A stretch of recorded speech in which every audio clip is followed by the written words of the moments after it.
episode is brought to you by Stacy Urig. So Stacy Urig is a coach, trauma specialist, and the creative mind behind Flip Your Mindset. She was on episode 4. If you missed it, definitely go back and watch it. If you've ever felt trapped in a rut, battling burnout, or struggling to find fulfillment in life, there's good news. Stacy can help. With a unique healing practice rooted in her expertise in childhood trauma, she unravels the root cause of feeling stuck. And I know many people who have gone to her, and it really, really works. And I'm actually going to her from RTT, which you can follow her to find out what that is. Having been a phenomenal guest on episode 4, Stacy wrote this, and conducted impactful workshops here in the studio, I can attest that Stacy offers a transformative journey for those tired of the same old patterns. Connect with Stacy on Instagram at Stacy Urig, or visit flipyourmindset.com for free resources and worthwhile one-on-one consultations. You can follow her on Instagram at Stacy Urig, STACEYUHRIG, and I highly recommend it. And I'm out of breath, and I don't know why.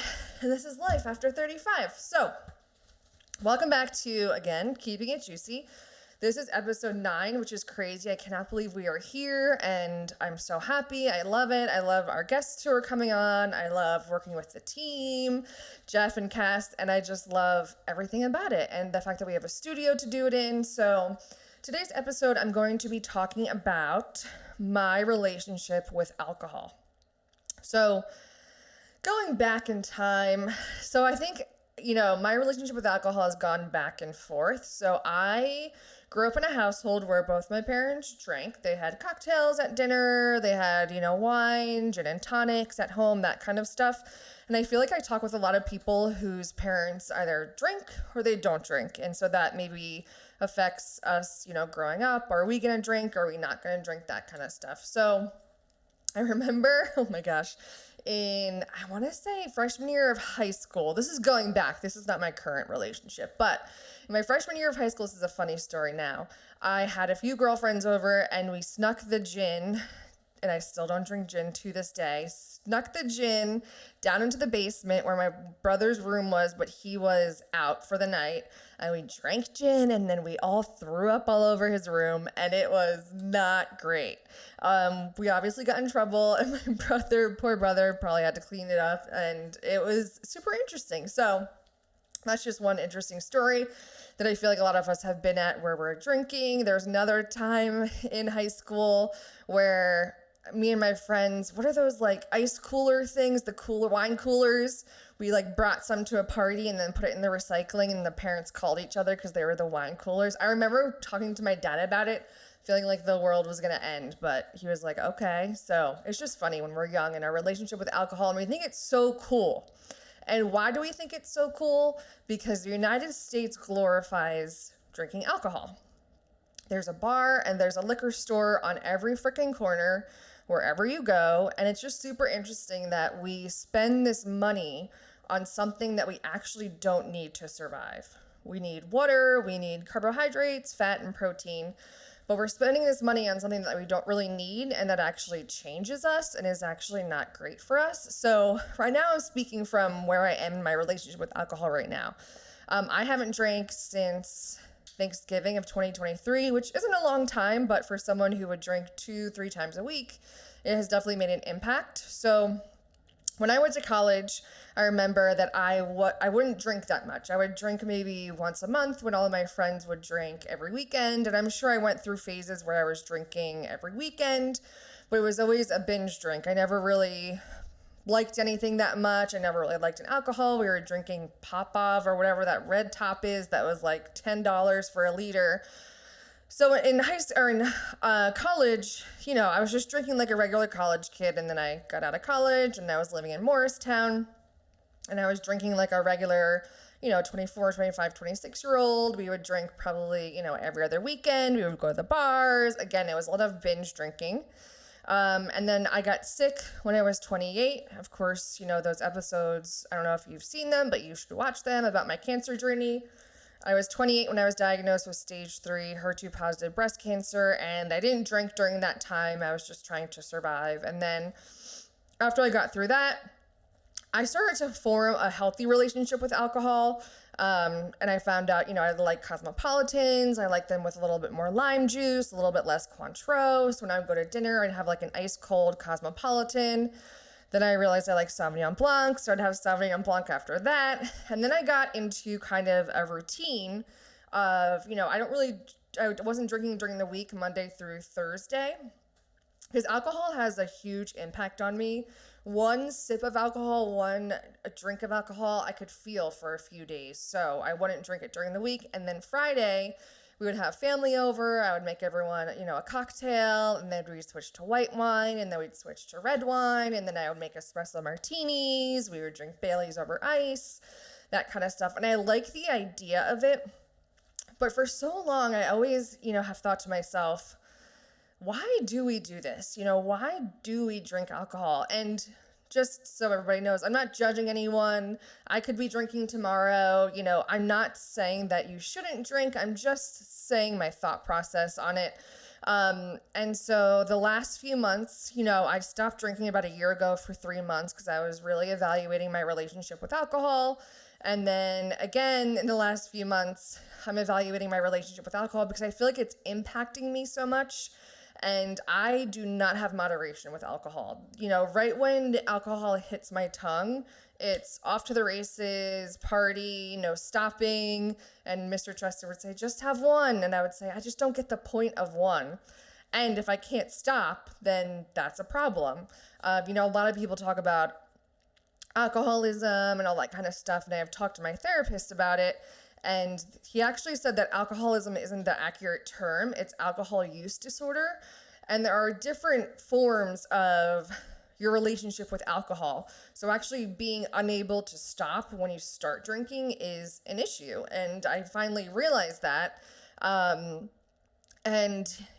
my age and just, I'm 35, I feel like I'm really turning into the person that I want to be. And in the last few months, the number of times that I have said, deep down, if it was, I just can't believe this. Deep down, I really don't want to drink alcohol again, but I still was drinking alcohol. That's like a conundrum, or that's like, what does that even mean? But, I like the idea of drinking alcohol. I like the societal, what's the word? Going out to dinner, going out with friends. It's that social aspect. But I think, again, society, there's just a lot surrounding the idea of drinking, and everything you could do, you can drink. We go to the beach, you bring a drink. You go to the bar, you go here, you go there.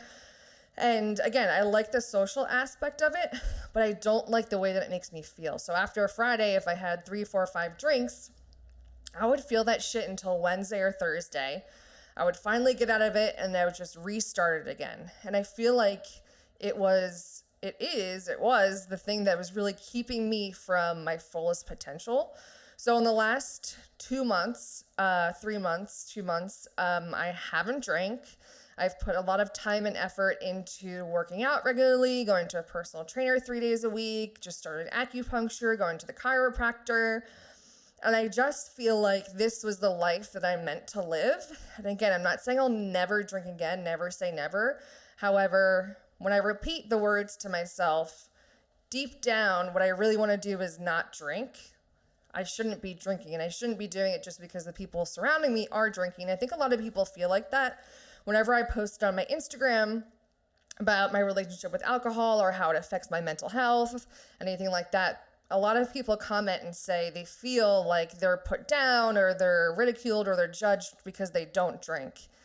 When, I don't know, maybe someone would say, should it be the other way around? I don't know. Someone once said to me, someone who smokes is called a smoker, but someone who drinks isn't called a drinker. It's just not the same thing, but it's both not great for you. It's just super interesting. And my mental health and my relationship with alcohol is also something that is imperative to my decision of not drinking right now, because I have anxiety and depression. I take Effexor for anxiety and depression, and alcohol is a depressant. So if you have those symptoms or you're someone like that, you're going to be depressed or have anxiety for the next few days. And I really felt like every time I drank, I was just putting myself back into a hole, And then I was just climbing myself back up by Thursday, jumping back into the hole, climbing myself back up. And there are a lot of things that I want to accomplish that I think that it was really holding me back from. I would even say in therapy that I feel like there's a ceiling and I just can't get above it. But in the last 2 months, I feel like I'm pushing above it. And I think it's a lot to be related with alcohol. And I'm not saying that you shouldn't drink. I'm not saying, should drink, any of that kind of stuff. I'm just saying this is my relationship. And if you feel the same things, then maybe you can look into it too.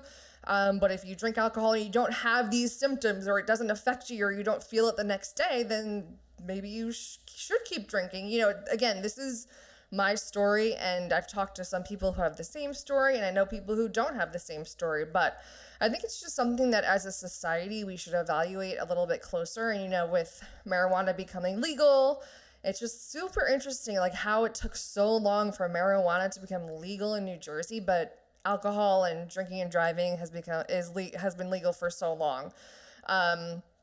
But this is just my journey with alcohol. Again, I could maybe drink tomorrow. I'm never going to say never. The moment that I say no to myself is the moment that I want to do it. So this is just my journey, and every day I wake up to decide if I do want to drink, if I don't want to drink, although that seems like I'm thinking about it all the time, which I'm really not.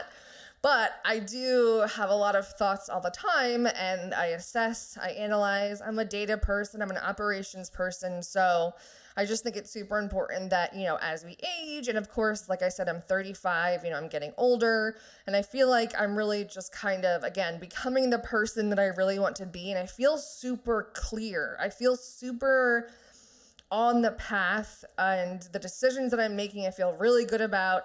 And you also save a lot of money. I mean, you can spend hundreds of dollars in a weekend on alcohol, on something that you don't need. So it's just very interesting. So mocktails are in for me. And don't get me wrong, every once in a while, like we're going to dinner tomorrow for Mr. Chester's birthday and everyone's going to be drinking. And yeah, sure, I would love like a glass of wine, glass of red wine, a Cosmopolitan, but I really just think about the next day and how I feel, and I feel like shit. So I just think that this is, if you're listening to this, which you all should be, that you should evaluate your relationship with alcohol. And if you want to drink every day, that's your choice. And if you don't, that's your choice too. So I think it's just important to evaluate everything in our life, what we eat, what we do, the friends that we're with, the work that we do, why we're doing it. And I just think it's a healthy thing to do. Thank you for listening to this episode of Keeping It Juicy. You can find this episode and all the rest on YouTube, Spotify, and Apple. And as always, don't forget, keep it juicy.